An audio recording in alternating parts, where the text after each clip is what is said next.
اور کس طرح سے یہ ربط دیکھا جا سکتا ہے نہضت امام حسین علیہ السلام کے ساتھ؟ جی سب سے پہلے تو شکریہ آپ نے مجھے یہاں پہ دعوت دی. انشاءاللہ میں اپنی بات کا آغاز کرتا ہوں کہ اعوذ باللہ من الشیطان الرجیم بسم اللہ الرحمن الرحیم وبہ نستعین انہ خیر الناصر ومعین ثم الصلاۃ والسلام علی نبینا وآلہ الطاہرین لا سیما بقیۃ اللہ فی الارضین. اس سے پہلے کہ امام سجاد پہ ہم آئیں اور خصوصی طور پہ امام سجاد کے اوپر گفتگو کریں، یہ جو آپ نے جس نقطے کی طرف اشارہ کیا یہ بہت اہم نقطہ ہے کہ معارف کو اور اس کے بعد مثلا توحید کو، عبادت کو کیا فقط ایک انفرادی زندگی کے اندر منحصر سمجھا جائے یا نہیں، یہ وہ ایک ایسی چیز ہے کہ جس کا سریان پوری انسانی زندگی کے اندر ہے. یعنی جہاں پہ بھی انسانی زندگی ہے، چاہے وہ اس کی فردی زندگی ہو، چاہے اس کے وہ گھر کی زندگی ہو، چاہے اس کے جو ہے وہ معاشرے کی زندگی ہو، توحید اس کے اندر جریان رکھتی ہے، یعنی جاری ہے توحید. رہبر معظم کی بہت خوبصورت اس میں تعبیر ہے، کہتے ہیں کہ توحید اس طریقے سے معرفت اسلامی کے لیے کہ جس طریقے سے بدن کے اندر خون ہے، جسم کے ہر حصے میں جو ہے وہ خون جاری ہے. بس یہ جو توحید ہے یہ پورے معرفت اسلامی میں، احکام اسلامی میں، اخلاق اسلامی میں ہر جگہ یہ توحید جاری ہے. اور ستم یہ ہوا کہ کیونکہ دیکھیے دشمن جب کبھی کسی چیز کو مٹا نہیں سکتا تو کوشش یہ کرتے ہیں کہ اس کے اندر تحریف کر دی جائے اور تحریف کر کے جو ہے اس کو اس کے مقصد سے ہٹا دیں. اسی لیے یہ کوششیں بہت زیادہ کی گئیں کہ معارف کو ایسے بیان کیا جائے کہ اس کا رابطہ انسان کی زندگی سے، عملی زندگی سے، اس کی معاشرتی زندگی سے، سیاسی زندگی سے وہ کٹ جائے. اس میں روایات، میں ایک دو روایات آپ کی خدمت میں، کیونکہ بہت ہی یعنی ایک بہت ہی قابل توجہ اور جاذب یہ چیز ہے، ایک دو روایتیں سلسلے میں آپ کی خدمت میں پیش کرتا ہوں اور پھر اس کے بعد جو ہے وہ ہم آگے بڑھتے ہیں. دیکھیں یہ جو توحید اور عبادت کا جو تصور ہے، قرآن کے اندر بھی متعدد آیتیں ہیں اس سلسلے میں کہ جب کہا کہ یہ جو ہے بنی اسرائیل اپنے علماء کی عبادت کرتے تھے. روایت میں موجود ہے، امام سے پوچھا کہ یہ جو ہے وہ عبادت کرتے تھے، کہا عبادت اس طرح سے نہیں کرتے تھے، ان کے سامنے جھکتے نہیں تھے، لیکن چونکہ ان کی بات کو سنتے تھے اور اس پر بے چون و چرا عمل کرتے تھے، اس لیے قرآن یہ کہتا ہے کہ ان کی عبادت کرتے تھے. امام سے روایت ہے، مولا فرماتے ہیں کہ من اصغى الى ناطق فقط عبدا، کہ اگر کسی نے کسی کی بات کو غور سے سنا تو اس کی عبادت کی. دیکھیں آپ دائرہ دیکھ رہے ہیں عبادت کا کہاں ہے کہ اصغى الى ناطق، اگر کسی کی بات کو تم نے اپنا پورا وجود دے کر سنا تو تم نے اس کی عبادت کی. اور پھر فرماتے ہیں کہ اگر بولنے والے نے خدا سے بولا، یعنی خدا کی طرف بلایا، الہی بات کو بیان کیا، تو تم نے اللہ کی عبادت کی. اور اگر اس نے جو ہے وہ باطل کی طرف بلایا تو تم نے شیطان کی عبادت کی. تو بس عبادت کا تصور خالی یہ نہیں ہے کہ ہم رکوع و سجود جو ہے، بلکہ کس کے پیچھے چلا جا رہا ہے، کس کے سامنے انسان تسلیم ہے. الاسلام ہوا تسلیم، جس طرح سے مولا کائنات فرماتے ہیں، بالکل یعنی تسلیم ہو جانا، اپنے وجود کو کسی اور کے حوالے کر دینا. دیکھیں چھٹے امام سے بہت ہی خوبصورت روایت ہے کہ جس کے اندر بنی امیہ کے حوالے سے، کہ امام سجاد کا جو دور ہے جو گزرا ہے وہ بنی امیہ کا دور ہے. اس میں اسی حوالے سے مولا فرماتے ہیں کہ چھٹے امام سے روایت ہے، مولا فرماتے ہیں ان بنی امیہ اطلقوا للناس تعلیم الایمان. بنی امیہ کیا کرتے تھے، یہ لوگوں کے لیے ایمان کی تعلیم کو آزاد چھوڑتے تھے، یعنی اس کے راستے میں رکاوٹ کھڑی نہیں کرتے تھے. وَلَمْ يُطْلِقُوا تعلیم الشرک، لیکن شرک کی تعلیم جو ہے وہ نہیں دینے دیتے تھے، یہ نہیں بتانے دیتے تھے کہ شرک کیا ہے. کیوں؟ پھر خود مولا فرماتے ہیں لِكَيْ إِذَا حَمَلُوهُمْ عَلَيْهِ لَمْ يَعْرِفُوهُ، تاکہ اس لیے کہ جب وہ انہیں شرک کے اوپر مجبور کریں تو وہ نہ سمجھ پائیں کہ یہ شرک ہے. وہی جس طریقے سے توحید کو کاٹ کے سمجھیں تو وہ نہیں سمجھ پائیں کہ دیکھیں یہ چیز جو ہے یہ عبادت کے منافی ہے، یہ توحید کے منافی ہے. تو یہ کلی ایک نقطہ تمام اہل بیت علیہ السلام کی زندگی کے اندر یہی ہے کہ عبادت کا جو پہلو ہے، توحید جو ہے وہ ایک ایک اسلام کے حکم کے اندر، اس کی تعلیمات کے اندر جاری و ساری ہے. اب اگر آتے ہیں امام سجاد کی طرف، جیسے آپ نے فرمایا کہ امام سجاد کے اندر ہم دیکھتے ہیں کہ معارف کا بیان بہت زیادہ ہے اور دعاؤں کی شکل میں امام نے معارف کو بیان کیا ہے. ایک اور چھوٹی سی بات اس سے پہلے عرض کر دوں، دیکھیں یہ امام کی زندگی کے دوسرے یعنی امامت کے دوسرے حصے میں، یعنی رہبر معظم نے اپنی کتاب کے اندر جو 250 سوالات کتاب ہے اس میں جو ہے امام کی امامت کے دور کو دو مختلف حصوں میں تقسیم کیا ہے. فرماتے ہیں کہ جو پہلا حصہ ہے یہ وہ مختصر حصہ ہے، البتہ بہت اہم ہے لیکن اس کا دورانیہ کم ہے. یہ وہ حصہ ہے کہ جس وقت کربلا کے بعد امام کو اسیر بنایا گیا اور جب تک جو ہے مدینہ امام واپس پہنچتے ہیں، یہ 2 مہینے، یہاں مثلا اختلافات، ہم اس وقت تاریخی اختلاف میں نہیں جاتے کہ اسارت کتنی تھی، زندان میں کتنے عرصے رہے، لیکن بہرحال جب مدینے پہنچنے تک یہ حصہ جو ہے وہ جاری ہے، یعنی یہ ایک حصہ ہے کیا جو شروع ہوتا ہے روزہ عاشور سے یا عصر عاشور جی سے، اور اس کے بعد چلتا ہے امام کے مدینے پہنچنے پہنچنے تک، تک اور اس کے بعد جو ہے وہ دوسرا حصہ ہے کہ جس کے اندر امام اب مدینے کے اندر موجود ہے۔ اور یہ جو صحیح روایات ہمارے پاس ہیں، یہ جو صحیفہ سجادیہ یا صحیفہ کاملہ بھی جسے کہا جاتا ہے، یہ جو ہے ہمارے پاس، یا اسی طریقے سے امام کا رسالۃ الحقوق ہے، یا اور جو دعائیں ہیں مثال کے طور پر جیسے دعائے ابو حمزہ صومالی ہے، یہ ساری دعائیں ہمیں اس دوسرے حصے میں نظر صحیح آتی ہیں۔ بعد از اسارت کا جو بعد از دوسرا رسالت جو ہے نا، جی جو امام جب مدینہ مدینہ میں پہنچتے ہیں اس وقت ہمیں یہ چیزیں نظر آتی ہیں۔ اچھا، وہ جو مختصر حصہ ہے کہ جس کے اندر امام اسیر ہے،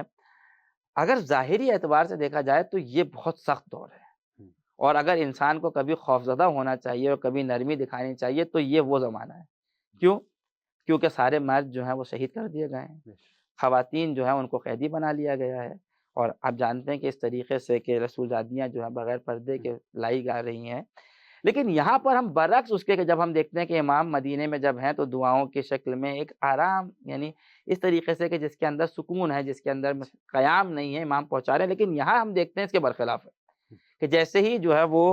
ابن زیاد قتل کی دھمکی دیتا ہے تو امام اس وقت کہتے ہیں اتحدثنی بالقتل، کیا تو مجھے موت سے ڈرا رہا ہے؟ اب بھی موت سے ڈرا رہا ہے، پہ کہہ رہے کہ تجھے پتہ نہیں چلا ابھی تک کہ قتل ہو جانا ہماری عادت اور شہادت جو ہے وہ ہماری یہ کرامت ہے، تو سبحان موت سے ڈرا رہا ہے۔ یا وہ جو یزید کے دربار میں جس طریقے سے امام فرماتے ہیں کہ اگر تو اجازت دے تو، بہت خوبصورت جملہ ہے کہ اسعد هذه الآباد، کہ میں بھی ان لکڑیوں کے اوپر جاؤں، ممبر بھی نہیں کہہ رہے امام۔ اللہ اور پھر وہ مشہور جو ہے کہ انا ابن مکہ و منا، وہ جس جی کے اندر امام بیان فضائل فرماتے ہیں، جی تمام چیزیں بیان کرتے ہیں کہ خود وہ بھی بہرحال معارف کا بیان ہے لیکن ایک لہن انقلابی کے اندر جی جو ہے نا وہ بیش بیان ہے۔ یہاں پہ بہرحال اس کی وجہ یہ ہے کہ یہاں پر کربلا کے پیغام کو پہنچانا ہے کہ کربلا جو ہے وہ کیوں رونما ہوئی، کیا ہوا، کس طریقے سے ہوا، تو وہی کربلا کا جو انداز ہے اسی انداز سے پیغام کو پہنچانا ہے، جی کیونکہ اس کے بعد کا جو کام ہے وہ متوقف ہے کہ یہ پیغام پہنچا یا پیغام نہیں پہنچا۔ صحیح اب اس کے بعد جب امام آتے ہیں، دیکھیے اب یہ ہے کہ اگر امام کوئی پیغام پہنچ چکا ہے، لوگوں کو معلوم ہو چکا ہے کہ کربلا کے اندر کیا جی ہوا ہے، اب اگر امام جب یہاں پر آتے ہیں، امام اگر اب کوئی دوبارہ انقلابی یا مسلحانہ اقدام کریں تو یہاں پر امام کو شہید کر دیا جائے گا۔ زیادہ تر جو امام کے چاہنے والے ہیں وہ شہید کر دیے گئے ہیں، جو شیعہ، جو اصلی شیعہ ہیں، جی اور اگر پہلے کربلا میں نہیں شہید ہوئے تو اس کے بعد دو تین انتقام کے واقع حرہ جو ہے اس جی کے جی اندر جی شہید کر دیے گئے ہیں، کچھ جناب مختار کے ساتھ شہید ہوئے ہیں، کچھ جی جو ہے وہ توابین کے توابین قیام میں شہید کیے گئے ہیں، جی تو وہ جو اصلی شیعہ ہیں وہ جو ہیں وہ شہید ہو چکے ہیں۔ ہم، اب دور یہ ہے کہ وہ جو زیادہ جرأت و شہامت رکھتے تھے وہ نہیں ہیں، باقی شیعہ وہ ہیں کہ جو اب خوفزدہ ہیں، خائف ہیں، بکھرے ہوئے ہیں، صحیح ایک معنی میں کہ البتہ روایت میں بھی یہ ملتا ہے کہ اب امامت کے راستے سے ہٹ چکے ہیں۔ اور دیکھیں وہی جو آپ نے توحید کہا تھا کہ خود یہ چھٹے امام سے روایت ہے، اور بعض دفعہ ہمارے لوگوں نے نہیں سنی ہوتی تو وہ تعجب کرتے ہیں کہ روایات، مگر یہ کہ ہمارے پاس جو اتنی روایت ہے نا، کئی ہزار روایتیں، مگر ہم نے کتنی روایتیں سنی جی ہے، مطلب اصول بالکل کافی مولانا فرماتا ہے کہ ارتد الناس بعد الحسین الا ثلاثہ، چھٹے امام فرماتے ہیں صحیح امام حسین بالکل کے بعد کہ ارتد الناس، لوگ دین سے پلٹ گئے۔ اللہ اب اگر کوئی سوال کرے دین سے پلٹ گئے کیا مطلب، یعنی خدا کو ماننا چھوڑ دیا، یعنی نبوت میں شک ہو گیا، جو یہاں سے آپ نے بات کا آغاز کیا تھا کہ وہ توحید کے اگر ہم جریان کو دیکھنا چاہتے ہیں تو خود یہ حدیث بتا رہی ہے کہ ارتد الناس بعد الحسین، ہم ارتداد کیسے کہتے ہیں، دین سے پھرنے کو۔ جی مولا کہہ رہے ہیں دین سے پھر گئے، کیا پھرے تھے، یہ نہیں پھرے تھے کہ اللہ کی عبادت کرنا چھوڑ دی، وہ جو ظاہری عبادت ہے، کیا ظاہر مسلمان تھے محرم مسلمان تھے، جی مسجد میں آتے ہیں، نماز پڑھتے ہیں، روزہ رکھتے ہیں، لیکن کیا امامت سے ہٹ گئے، اللہ اکبر یعنی اس کو کہتے ہیں کہ دین سے پلٹ گئے جی ہو۔ اصل اساس چھوڑ دیا اصل انہوں اساس اصلا یہ توحید کا، امامت جو ہے وہ توحید کا تسلسل ہے، نے بیش وہی اسی بیش ولایت کا تسلسل ہے، خدا کے سامنے تسلیم ہونا، یعنی اس کے بنائے ہوئے کے سامنے سبحان تسلیم ہونا۔ سبحان اور پھر اس کے بعد فرماتا ہے کہ امام سجاد کا جو کارنامہ ہے وہ یہ ہے کہ سما لحقو، کہ جب پلٹ گئے تھے اور اس کے بعد سما لحقو، پھر ملحق ہونا شروع ہوئے، وکسرو، اور اس کے بعد ان کے اندر تعداد میں کثرت آتی گئی۔ اب یہ دور ہے کہ امام ایسا کچھ نہیں کر سکتے، ضرورت ہے کہ تربیت کی جائے لوگوں کی، صحیح ان لوگوں کی کہ جو نزدیک ہیں، یعنی عقائد ان کے وہی تشیع کے عقائد ہیں لیکن خوفزدہ ہیں، ان کو بھی صحیح پلٹایا جائے۔ اور ایک جو عمومی معاشرہ ہے کہ جس کے اندر جو ہے اب فساد بہت بڑھ چکا ہے، دیکھیں یہ جو اسلام میں اتنی زیادہ حاکمیت الہی کی جو اہمیت ہے اس کی وجہ یہی ہے کہ اگر حاکمیت فاسد ہو تو کبھی بھی توحید پروان چڑھ ہی نہیں سکتی۔ صحیح خود یہ بھی توحید کے منافی ہے کہ حاکمیت الہی نہ ہو، یعنی جی خدا کی حاکمیت نہ ہو، توحید کا مطلب ہے کہ خدا کی حاکمیت۔ اور اس کے علاوہ جو ذاتی انفرادی طور پہ لوگ جو منحرف ہوتے ہیں وہ بھی ہمیں بہت زیادہ نظر آتا ہے کہ ہم یہ صحیح دیکھتے ہیں کہ فساد بے تحاشا بڑھ چکا ہے مکے کے اندر، مدینے کے اندر، یہ ساری چیزیں تاریخ کی کتابوں کے اندر موجود ہیں کہ بہرحال اس کے اندر گانے بجانے کی محفلیں ہیں، صحیح خلافت رسول اللہ کی خلافت ہے یا اللہ کی خلافت ہے، اس کے اندر اختلاف ہے، حاکم کون ہو سکتا ہے، کیا کر سکتا ہے، اس میں ایسا راستہ کہ جس کے اندر یہ خطرہ بھی نہ ہو کہ اگر امام فوراً شہید کر دیے جائیں تو مقصد حاصل نہیں ہوگا۔ جی بالکل پہلے کہہ چکے ہیں کہ مجھے موت سے نہیں ڈرتے ہم لوگ، جی لیکن مقصد کی خاطر مقصد جان فوت دینا ہے، ہو رہا مقصد ہے جی فوت ہو رہا ہے۔ اس لیے امام نے جو راستہ اپنایا وہ یہ کہ دعاؤں کے ذریعے سے، جی کہ جب دعاؤں کے ذریعے سے دیکھیں تو جو کم فہم لوگ ہیں وہ سمجھیں گے کہ امام جو ہے ویسے ہم لوگ سمجھتے ہیں، صحیح آج تک دیکھیں یہ بعض لوگ یہی جو ہے غلط تصور رکھتے ہیں کہ امام جی ایک بس جی دعا مسجد میں بیٹھے دعا کر رہے ہیں، لیکن امام نے یہ راستہ اپنایا اور ان دعاؤں کے ذریعے سے جو ہے ان معارف کو پہنچانا سبحان شروع کیا، کیونکہ اس وقت جو ہے وہ سب سے زیادہ آپ یہ کہیں کہ عقل کے مطابق اور بہترین جو راستہ ہے وہ یہی ہے کہ جس کے اندر براہ راست مسلحانہ درگیری جی یعنی مسلحانہ اقدام نہیں ہے، انقلابی اقدام نہیں ہے، امام کے پاس فرصت ہے، اور اس طریقے سے اس دعا کے انداز میں امام جو ہے دوبارہ اس معاشرے کی بھی اور شیعوں کی بھی کیا کر رہے ہیں، امام دوبارہ تربیت کر رہے ہیں، انہیں دوبارہ الہی راستے پہ توحید کے راستے پر پلٹا رہے ہیں، خود سے ملحق کر رہے ہیں خود سے ملحق کر۔ جی بے شک جیسا کہ ابتدائی سخن میں ہم نے اس بات کی جانب اشارہ کیا کہ بعض کچھ فکر افراد ایسے ہیں کہ جو یہ سمجھتے ہیں کہ دین کا انسان کی سماجی زندگی سے کوئی رابطہ نہیں ہے، اجتماعی زندگی سے، سیاست میں دین کا کوئی دخل نہیں ہے۔ تو آیا ہمیں امام سجاد علیہ السلام کی سیرت میں بھی ایسا دیکھنے کو ملتا ہے؟ کس طرح سے انہوں نے توحید کو بیان معارف کیا؟ کو، یہ بہت اچھا آپ نے جی سوال کیا۔ دیکھیں یہ کتاب جو میرے سامنے یہ وہی 250 سالہ جس کا جی میں نے تذکرہ کیا تھا، رہبر معظم کی کتاب ہے، اس میں امام سجاد کا جو حصہ ہے بہت ہی خوبصورت لکھا ہے، البتہ اردو میں بھی یہ کتاب ترجمہ جی شدہ بالکل موجود ہے ہمارے پاس۔ دیکھیں اگر ہم اب میں کچھ آپ کی خدمت میں نمونے پیش جی کرتا ہوں کہ جس بسم اللہ طریقے سے امام جو ہیں وہ معارف کو پہنچا رہے ہیں اور کیسے اس کو مرتبط کر رہے ہیں یعنی اس ہدف سے۔ صحیح دیکھیں ایک چیز تو کلی یہ ہے کہ اہل بیت علیہم السلام کبھی بھی توحید کو محدود نہیں سمجھتے، یعنی اگر محدود سمجھتے ہوتے تو کبھی بھی کربلا منعقد نہیں ہوتی۔ جناب زہرا سلام اللہ علیہ کہ آپ یہ مشہور واقعہ ہے کہ جب پیغمبر نے کہا کہ جو ہے بی بی سے کہ جبرائیل سامنے بیٹھے ہوئے ہیں کچھ مانگو طلب کرو، تو انہوں نے کہا کہ نہیں، خدا کی خدمت جو ہے وہ میرے لیے کافی ہے، میں اتنے مشغول ہوں اس کی خدمت میں، کیا علامہ مثلا یہ مفہوم اس کا یہی ہے، اس کے حسن میں اتنے میں غرق ہوں، اس کی خدمت میں مشغول ہوں کہ مجھے حاجت نہیں ہے کہ مجھ سے کوئی سوال کروں، کہ وہ جو خدا سے بھی اس طرح سے طلب نہیں کر رہی، جو پیغمبر سے مانگنے سے شرماتی ہیں، وہ دربار میں جا کر طلب کریں، حق طلب کریں۔ تو یہ چیز کہ اہل بیت علیہ السلام کبھی بھی جو ہے وہ توحید کو محدود نہیں سمجھتے، لیکن امام سجاد کے دور میں چونکہ بظاہر ہمیں ایسا نظر آتا ہے کہ امام واقع حرہ میں شریک نہیں ہے، مدینے پر جس وقت حملہ ہوا ہے امام جو ہے مدینے سے اپنے گھر والوں کو لے کے چلے جاتے ہیں، تو وہاں پر یہ غلط تصور پیدا ہو سکتا ہے، لیکن اگر کوئی ذرا اس کو جو ہے وہ عقل کے ساتھ اور تھوڑی سی باریک بینی بصیرت کے ساتھ دیکھیں تو آپ دیکھیں کس طریقے سے امام جو ہے وہ اس زمینے کو فراہم کر رہے ہیں۔ دیکھیں سب سے پہلے اگر ہم آتے ہیں، آپ دیکھیے وہ معاشرہ کہ جس کے اندر اب فساد بڑھ چکا ہے، لوگ اللہ کے راستے سے ہٹ چکے ہیں، لوگ اپنی زندگی کے اندر غرق ہو چکے ہیں، مادیت ان کے لیے جو ہے وہ بہت زیادہ بڑھ چکی ہے۔ امام کس طریقے سے وہاں پر آتے ہیں اور امام جو ہے وہ ان دعاؤں کے ذریعے سے معرف پہنچاتے ہیں اور دوبارہ یاد دلاتے ہیں کہ دیکھو دین کیا ہے۔ دیکھیں یا مولا یہاں پہ فرماتے ہیں کہ ایھا الناس اتقوا اللہ وَاعْلَمُوا أَنَّكُمْ إِلَيْهِ راجعون، کہ تم دیکھو التقوی الہی اختیار کرو اور جان لو کہ تمہیں اسی کی طرف پلٹ کر جانا ہے۔ اگر تم اس زندگی کے اندر غرق ہو تو کیوں بھولے ہوئے ہو کہ یہ زندگی ختم ہونے والی ہے۔ اور اس کے بعد کہتے ہیں کہ دیکھو اللہ، اب امام جو ہے وہ اشارہ کر رہے ہیں، دیکھیں یہ سارے جو ہے اگر ایک نظر سے دیکھا جائے تو معارف ہے کہ قیامت ہے، اس کے اندر منکر نکیر کا تذکرہ ہے، لیکن جب اس نظر سے دیکھیں کہ اس کے اثرات کیا ہیں تو بھی سمجھ میں آتا ہے کہ اس معارف کا تعلق اجتماعی زندگی سے کیا ہے۔ کہتے الا وان اول ما يسالانك عن ربك الذي كنت تعبد، دیکھو جب منکر نکیر آئیں گے تو سب سے پہلا سوال کریں گے کہ تمہارا رب کون ہے، کس کی تم بندگی کرتے تھے، کس کی بندگی کی ہے تم نے، توحید کا پیغام۔ تم سے پوچھیں گے تم نے بندگی کی ہے یا بندگی نہیں کی، اور اس کے بعد اگر بندگی نہیں کی تو وہاں پہ جواب نہیں دے سکتے۔ وَعَن نَبِيِّكَ الَّذِي أُرْسِلَ إِلَيْكَ، اور دیکھو تم سے پوچھیں گے اس نبی کے بارے میں کہ جس کو تمہاری طرف بھیجا گیا تھا. اب پیغمبر کی یاد کو کیا کر رہے ہیں؟ زندہ کر رہے ہیں. پیغمبر کی تعلیمات کو زندہ کر رہے ہیں. وَعَنْ دِينِكَ الَّذِي كُنْتَ تَدِينُ بِهِ، اور تمہارے اس دین کے بارے میں پوچھیں گے کہ جس کے اوپر تم عمل پیرا تھے. یعنی آج تمہیں لوگوں کو جگا رہے ہیں کہ دیکھو تم پلٹ کے جاؤ گے پھر تم سے پوچھا جائے گا اللہ کے بارے میں. اللہ پوچھا جائے گا کس کی عبادت کرتے تھے، تمہارا نبی کون تھا، تمہارا دین کون تھا. وَعَنْ كِتَابِكَ الَّذِي كُنْتَ تَتْلُوهُ، اور وہ کتاب جس کی تم تلاوت کرتے تھے. اور یہاں سے سب سے زیادہ جالب یہ ہے وَعَنْ إِمَامِكَ الَّذِي كُنْتَ تَتَوَلَّاهُ، اور اس امام کا پوچھا جائے گا کہ جس کے پیچھے چلتے تھے. اور اس وقت اگر ہم اس فضا میں جا کے بات کریں تو امامت یعنی حاکمیت، یعنی ابھی تک الگ نہیں ہوا ہے کہ ایک سیاسی حاکمیت ہوگی اور ایک جو ہے وہ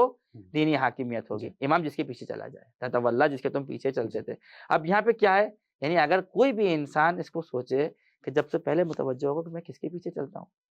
اگر مجھ سے پوچھا جائے گا کہ میرا امام کون ہے تو میں جس کے پیچھے چل رہا ہوں، کیا میں وہاں پہ قبر میں یہ جواب دے سکتا ہوں کہ یہ میرا امام تھا؟ تو دیکھیں انہی معارف کے بیان میں اگر ظاہری طور پر دیکھا جائے تو منکر نکیر کے سوالات ہیں، وہ احوال ہیں. لیکن جب اس نظر سے آپ دیکھتے ہیں اب سمجھ میں آتا ہے کہ یعنی یہ ان معارف کے ذریعے سے امام جو ہیں کیا کر رہے ہیں، ان چیزوں کو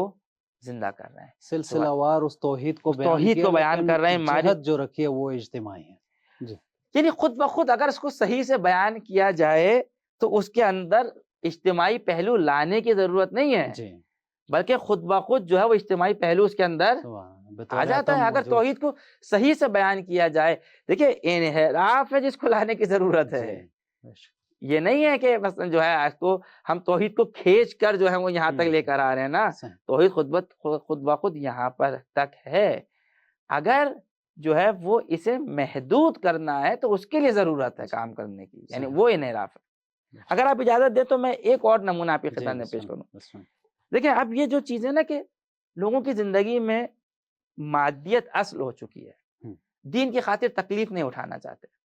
مشکلات نہیں جھیلنا چاہتے. تو ایک تو یہی ہے کہ امام جو ہے وہ کیا کر رہے ہیں، آخرت کی یاد دلا رہے ہیں. دیکھو تم بتانے تم سے سوال کیا جائے گا، تم سے پوچھا جائے گا. مختلف بہانوں سے جب مختلف جو ہے معارف کے ذریعے سے متوجہ کر رہے ہیں کہ جگہ جگہ جو ہر دعا امام کی صحیفہ سجادیہ میں جتنی دعائیں ہیں سب کے اندر آپ دیکھیں تو وہ جہت گیری زندگی کہ دیکھو تمہاری زندگی کس جگہ سے گزر رہی ہے، کس جگہ پہ گزر رہی ہے. پیغمبر اکرم کے لیے دعا فرماتے ہیں. دیکھیں بظاہر اگر دیکھا جائے تو کیا ہے، پیغمبر کے لیے دعا کی جا رہی ہے. آپ کوئی اس میں معترض بھی نہیں ہو سکتا، اعتراض نہیں کر سکتا کہ بھائی جو ہے وہ پیغمبر کے لیے دعا کیوں کر رہے ہیں. پیغمبر صلوات سب پڑھتے ہیں، پیغمبر کا تو کوئی بھی انکار نہیں کرتا. خلیفہ بھی جو بیٹھا ہے وہ کیا ہے، وہ جو خلیفہ ہے وہ بھی اپنے آپ کو کہتا ہے کہ میں پیغمبر کی جانشینے میں بیٹھا ہوں. لیکن آپ ان دعاؤں کے اندر دیکھیں کیا کہتے ہیں کہ پیغمبر کے لیے اللہم فصل علی محمد امینک علی وحیک، کہ پروردگار تو درود بھیج محمد پہ. ایک دفعہ صلوات پڑھ لیتے ہیں کہ اللہم صلی علی محمد وعلی محمد امینک علی وحیک، جو تیری وحی کے اوپر امین ہے. ونجیبک من خلقک، تیرے مخلوق میں سب سے زیادہ گرامی، سب سے زیادہ قیمتی، سب سے زیادہ بلند مرتبہ ہیں. وصفیک من عبادک، جنہیں تو نے چنا ہے. اور اس کے بعد فرماتے ہیں کہ کیوں، کما نصب لامرک نفسا، اس لیے کہ انہوں نے تیرے امر کی خاطر اپنے آپ کو آمادہ کیا. یعنی ہر جسمانی مشکل کے لیے، ہر روحی مشکل کے لیے کیا کیا اپنے آپ کو. اب دیکھیں جو پیغمبر سے محبت کرتا ہے کیا ہے، اس کے لیے کیا ہے، اس کے اندر ایک درس ہے کہ دیکھو پیغمبر کے لیے درود کیوں ہے، کیونکہ پیغمبر نے کما نصب لامرک نفسا، اپنے نفس کو تیرے امر کے لیے آمادہ کیا. وعرض فیک للمکروہ بدنا، اور تیری وجہ سے تیرے راستے کے لیے اپنے بدن کو ہر قسم کی مشکل کے لیے پیش کر دیا. یعنی ایک اعتراض بھی دیکھو، آج تم اس بدن کی خاطر کہ کوئی سے مشکل نہ آئے تم جو ہے وہ ہر راستے کو، یعنی چیز کو قبول کر لیتے ہو، خدا کے راستے سے ہٹے ہوئے. دیکھو تمہارے نبی وہ ہیں کہ عرض فیک للمکروہ بدنا، جس نے اپنے بدن کو مصیبتوں کے لیے پیش کر دیا. ہر قسم کی، دیکھیں آپ چاہے وہ پتھر پھینکے جاتے ہوں یا جس طریقے سے جنگوں کے اندر تلواریں اور نیزے ہوں، جس طریقے سے دندان مبارک شہید کیے گئے، اپنے بدن کو عرضا یعنی پیش کیا. ایسا نہیں ایک دفعہ آپ کہیں پہ بیٹھے ہوئے آپ نہیں چاہتے ایک مصیبت آ جاتی ہے، ایک دفعہ یہ ہے کہ آپ خود مصیبت ناگہانہ، ایک دفعہ آپ استقبال کرتے ہیں، خود آگے بڑھتے ہیں. وَكَاشَفَ فِي الدُّعَاءِ إِلَيْكَ حَامَّةً، کاشفہ کا جو مطلب ہے وہ یہ کہ مقابلے پر آنا، اپنی دشمنی کا جو ہے وہ اظہار کرنا. کس کے لیے، کس کے سامنے، حامتہ، جو قریبی ترین رشتہ دار ہیں کہ ان کے سامنے کیا کیا، ان کے خلاف ہو گئے، ان کے سامنے آ کے کھڑے ہو گئے. وَحَارَبَ فِي رِضَاكَ أُسْرَتَ، اور تیری رضا کی خاطر اپنے خاندان والوں سے لڑائی کی ہے. اس زمانے میں کہ جب قبیلہ انتہائی اہم ہے، یعنی ساری زندگی جو ہے وہ قبیلے کے ارد گرد گھومتی ہے، وہاں پہ تیری رضا کے خاطر کیا کیا، اپنے قبیلے سے جو ہے حاربہ، اس سے حرب کی. وَقَطَعَ فِي إِحْيَاءِ دِينِكَ الرَّحِمَ، اور تیرے دین کو زندہ کرنے کے لیے اپنے رحم کو قطع کر، جو رحم رشتہ دار ہیں ان سے رابطے کو منقطع کر لیا. وَأَقْصَى الْأَدْنَيْنَ عَلَى جُهُودِهِمْ، اور کیا کیا، دیکھو وہ جو نزدیکی تھے، جہودہم، کیونکہ انہوں نے تیرا انکار کیا اس لیے انہیں دور کیا. وَقَرَّبَ الْأَقْصَيْنَ عَلَى اسْتِجَابَتِهِمْ لَكَ، اور وہ جو دور تھے جن سے کوئی خونی رشتہ نہیں تھا انہیں نزدیک کیا. کیوں؟ کیونکہ انہوں نے استجابتہم لک، کیونکہ انہوں نے تیری دعوت کے پر جو ہے لبیک کہا. اب آپ یہ دیکھیے، یہ دعا تو کوئی نہیں کہہ سکتا کہ پیغمبر کے لیے دعا نہ کی جائے، صلوات نہیں بھیجی جائے، لیکن ہر چیز میں اگر کوئی دیکھے تو یہ معرف بتانے کہ دیکھو اگر پیغمبر ایسے تھے تو میں آج کہاں ہوں، میں کس سے رابطہ جوڑتا ہوں، میں کس سے رابطہ توڑتا ہوں، میں نے کس بنیاد پہ رابطے قائم کیے ہیں. یہ چیز آپ کو پوری صحیح پہ سجا دیا کہ جو بھی آپ دعا اٹھائیں گے، چاہے والدین کے لیے دعا ہو، چاہے کسی پریشانی کے وقت دعا ہو، ہر جگہ جو ہے یہ چیز ملتی ہے کہ دیکھو کوئی بھی چیز ایسی نہیں ہے کہ جو الہی جہت یعنی الہی سمت سے ہٹ کرو. ہر چیز کے اندر جو ہے وہ ایک الہی جہت، الہی سمت، وہی توحیدی پہلو اگر اس کو ہم کہیں، وہ توحیدی پہلو اس کے اندر موجود ہے. جی مولانا صاحب، جیسے کہ آج دیکھا جاتا ہے کہ امت مسلمہ ظلم و جبر کا شکار ہے، اور ضرورت اس امر کی ہے کہ امت مسلمہ مقاومت کرے، جو کہ متاسفانہ نہیں کر رہی. امام علیہ السلام کی سیرت میں کس طرح سے دیکھا جا سکتا ہے، جو کہ امام نے خود بہت مقاومت کی ہے، مزاحمت کی ہے ظلم و جبر کے خلاف. امام کی سیرت سے اگر ہم درس لینا چاہیں تو مزاحمت کا درس کس طرح سے لیا جا سکتا ہے؟ بہت اچھا سوال ہے یہ. دیکھیں امام کی جو ہے جس طریقے سے ہم نے بیان کیا کہ امام جس طریقے سے معرف کو بیان کر رہے ہیں، اور یہ ایک چیز تھی، امام نے بعض دفعہ اس میں اور اقدامات بھی ہیں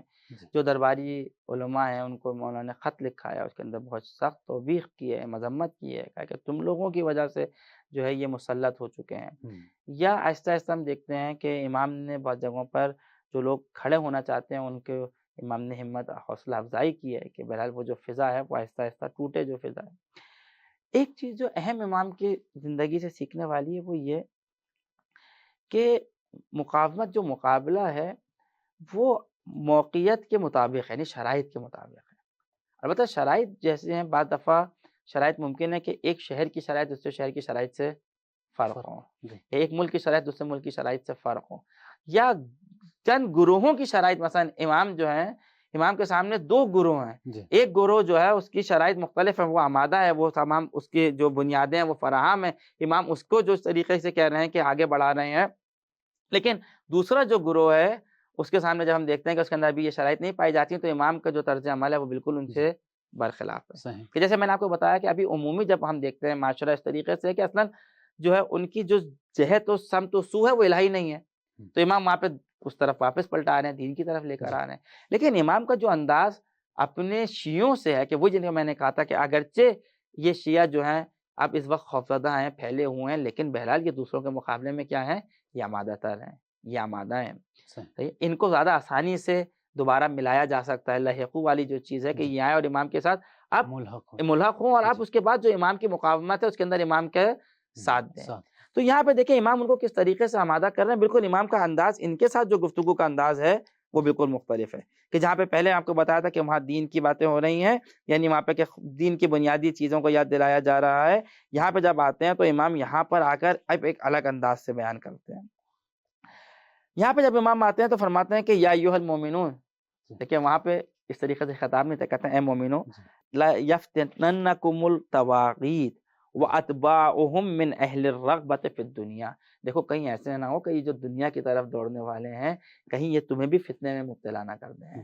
کیا کہتے ہیں، ایسا نہ ہو کہ وہ کہ جو حق کی طرف سے منہ موڑے ہوئے ہیں. میں اس کو چھوڑ دیتا ہوں کہ اب زیادہ وقت میں گنجائش نہیں ہے، آگے بڑھتا ہوں. کہ امام فرماتے ہیں کہ دیکھو یہ جو چیزیں ہیں کہ کہیں ایسا نہ ہو کہ تمہارے جو دل ہیں وہ حق کو پہچاننے کے بعد اس کی طرف سے ہٹ جائیں.